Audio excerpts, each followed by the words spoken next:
Got a very good fight coming up between Anthony Cacace versus Leigh Wood. This is gonna be a very good fight coming on May 10th, this Saturday. Cacace, he's had a fight since the Cordina fight. He's been in the ring, so he's knocked off some rust. Leigh Wood, he's been out for a while. You know, he had the Warrington situation and contemplating retirement and everything else. And now he's here right now. And, you know, a lot of different things have been going on in the sport, especially since Leigh Wood had that big win over Josh Warrington. And I thought in that fight, Warrington had the advantage as far as the boxing. And, you know, in this fight, I would have to look at Cacace as far as the advantage in the boxing department. But, you know, with the power and everything else, you know, Leigh Wood's definitely still going to carry that. I felt like he was going to have a good chance in that Warrington fight of showing that power, which he did. And that's something you can't overlook. A lot of people will say, well, it's just that. That's kind of what sealed the deal in that Warrington fight. So that's going to show up. You can't overlook that. And he has a ton of power. And if he's able to catch Cacace in a certain way that Cordina was, with that chin in the air, he can land in the right spot. So don't be surprised you see anything like that happen. But I'm just throwing it out there because these guys, they like to be in firefights, and it takes only one punch to clip a guy.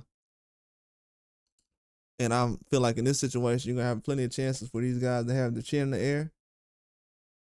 So that'll be a good opportunity for these guys to go in there and take advantage of somebody who's not really looking out for their chin or anything else. And in this fight, I think the body work will be on their minds a lot more at first, especially when it gets to the middle rounds and a lot more rugged.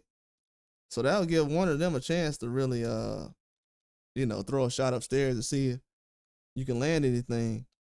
And the way these guys throw shots,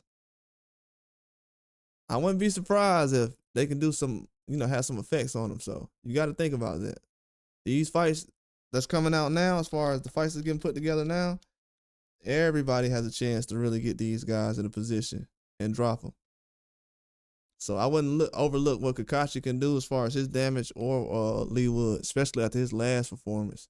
It wasn't like he was desperate, but he still was able to put him in a spot where he was like, I'm going to get him up out of there.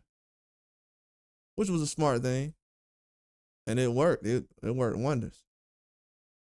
It definitely worked wonders. I think Remy Muirtai is going to be a huge, not Remy Muirtai, but Leigh Wood. I think it's going to be a huge uplift for him if he's able to land some power. I was thinking about the other fight, my bad. But if Leigh Wood's able to uplift himself with some power, because later in the round, I know the stamina's going to kick in. Not as far as he just depleted, but I know it's going to kick in as far as, all right, man, let me hit this next gear. Let me hit this next gear. You know. I know this is going to play an issue. So if he can take advantage of that, it'll be all right. But I got Cacace in this one, if he's able to hold up. He's been having issues with as far as his weight, but if he's able to hold up later in rounds, I got him as far as decision. But don't watch out for Leigh Wood's power though. It's definitely gonna be a factor.